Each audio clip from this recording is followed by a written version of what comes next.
The phone call came at 2:47 a.m., the kind that shatters sleep and stops hearts mid-beat. Margaret Chen hadn't slept properly in 6 months anyway. Not since the accident. Not since she'd heard the words every parent dreads. We did everything we could. Her 17-year-old daughter, Emma, had been gone for half a year, and Margaret had become a ghost in her own life, moving through days like wading through concrete, her heart a museum of memories she couldn't bear to visit. The phone glowed in the darkness of her Chicago bedroom. Unknown number. She almost didn't answer. Telemarketers had no decency about hours anymore. But something, some whisper of instinct, made her fingers move. Hello? Her voice cracked from disuse. Mrs. Chen? Margaret Chen? A woman's voice, young, trembling slightly. Yes? Ma'am? Your daughter needs you now. The world stopped spinning. Margaret's lungs forgot how to work. What did you say? Please, I know this sounds impossible, but Emma, your Emma, she needs you. I'm at County General Hospital. Room 412, please come. The line went dead. Margaret sat frozen in the darkness, her mind fracturing into 1,000 pieces. Emma was gone. She'd buried her daughter. She'd watched them lower the casket into frozen February ground. She'd planted tulips on the grave in spring, Emma's favorite flowers. This had to be a cruel joke, some sick prank. Or maybe she'd finally lost her grip on reality entirely. But what if? Those two words propelled her from bed. She dressed in yesterday's clothes, grabbed her keys with shaking hands, and drove through empty streets with tears streaming down her face, certain she was racing toward either a miracle or complete psychological collapse. The hospital's fluorescent lights were too bright, too real. Margaret's shoes squeaked on the linoleum as she approached the 4th floor, her heart hammering so hard it hurt. Room 412. The door was slightly ajar. Inside, a young woman sat beside a hospital bed. She looked about 25, with kind eyes and exhausted features. In the bed lay a teenage girl, maybe 16 or 17, hooked to monitors, her face swollen and bruised, dark hair spilling across the pillow. Not Emma. The disappointment crashed over Margaret like a physical blow. She steadied herself against the doorframe, trying not to sob. You're not my daughter's mother, Margaret whispered. Emma's gone. I know, the young woman said softly, standing. I'm sorry. I'm so sorry for the deception. My name is Rachel Torres. And this, she gestured to the girl in the bed. This is my sister. Sophia, please don't leave. Just let me explain. Margaret should have walked out. Should have been furious. But something in Rachel's desperate, pleading eyes held her in place. 2 weeks ago, Rachel began, her voice breaking, Sophia was hit by a drunk driver while crossing the street. She's been in a coma ever since. The doctors say she's brain dead. They say it's time to let her go. Margaret's hand went to her mouth. I've been sitting here every night, Rachel continued, tears flowing freely now, reading to her, talking to her, begging her to wake up. And 3 nights ago, I fell asleep in this chair and had the strangest dream. A girl appeared to me, dark hair, beautiful smile, about Sophia's age. She told me her name was Emma Chen. She said her mother needed purpose again, needed to remember what love could still do.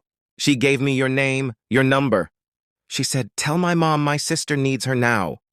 Margaret's knees buckled. She sank into a chair, her entire body trembling. That's impossible. I know, I'm probably crazy. Maybe grief makes us see things that aren't there. Rachel wiped her eyes. But here's the thing, Mrs. Chen. Sophia's kidneys are failing.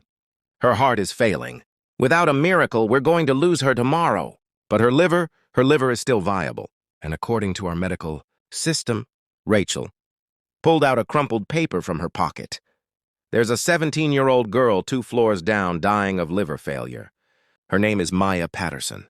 She has a mother who sits beside her bed every day, the same way I sit beside Sophia, the same way I imagine you sat beside Emma. The pieces began connecting in Margaret's mind, forming a picture both devastating and beautiful. The transplant list, Margaret whispered. Sophia's a universal donor. Type O. If we let her go, if we donate her organs, Maya lives. And maybe 3 or 4 other people live too. Children with parents who are drowning in the same grief that's killing you, killing me. Rachel knelt beside Margaret's chair. But I can't do it alone. I can't sign those papers by myself. I'm terrified. I keep thinking, what if there's still a chance? What if she wakes up tomorrow? How do I play God with my sister's life? Why me? Margaret asked through her tears. Why did you call me? Because Emma told me you'd understand. Because 6 months ago, you made a decision in a moment of unbearable pain. Your daughter's donor card. Her organs saved 4 lives. A man got her kidneys, a woman got her lungs, a teenager got her pancreas, and a little boy got her heart. Margaret gasped. She'd signed the papers in a fog of grief, barely processing what it meant. She'd never followed up, never asked for details.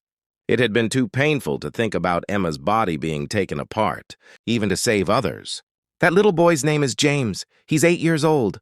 He loves dinosaurs and wants to be a paleontologist. Last month, he ran his first mile. His mother sent a letter to the Organ Donation Network thanking Emma's family. I volunteer there. I read that letter. I broke down crying because I realized that's what love looks like. Sacrifice that outlives us. That's what you gave the world when you let Emma's light continue shining through others. Rachel pulled out her phone, showing Margaret a photo. A small boy with an enormous smile, holding a toy T-Rex, his chest bearing the faint scar of transplant surgery. Emma's heart is beating inside him, Rachel whispered. Your daughter is still bringing joy to the world. Margaret couldn't breathe. She stared at the photo, watching a child alive and laughing because Emma had existed, because one moment of grace in absolute darkness had rippled forward.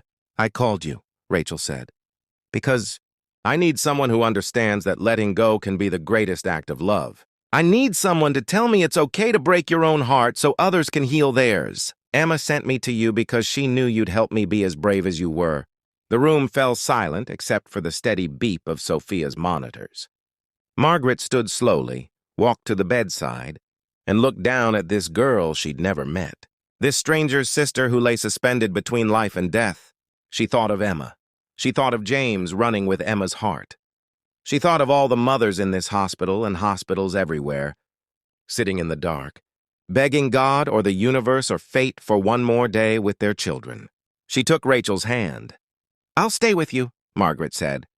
When you sign those papers, I'll be right here. You won't be alone. Rachel collapsed into Margaret's arms, sobbing. 2 mothers, 2 daughters, bound together by loss and the terrible. Beautiful courage it takes to transform grief into grace. They signed the papers at dawn.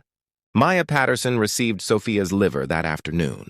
A man in Colorado got her kidneys. A woman in Texas got her lungs. A teenager in Boston got her pancreas. 4 families learned their loved ones would live. 2 families learned that sometimes the bravest thing we can do is let go. Margaret started volunteering at the Organ Donation Network the following week. She met James and his mother. She held the little boy who carried Emma's heart. And when she placed her hand on his chest and felt that familiar rhythm, she finally understood what Emma's last gift had meant. Love doesn't end when the heart stops beating. It transforms. It multiplies. It becomes something bigger than one person. One life, one loss. 6 months later, Margaret stood at Emma's grave with fresh tulips. But for the first time, she smiled. Thank you for sending Rachel to me, she whispered. Thank you for teaching me that broken hearts can still love. That ended stories can still change the world. The wind rustled through the trees, carrying the promise of spring, of renewal, of light persisting through the longest darkness. And somewhere in the city, a little boy was running. Laughing, living, carrying forward the heartbeat of a girl who'd learned that the greatest way to live forever is to give others the chance to live at all.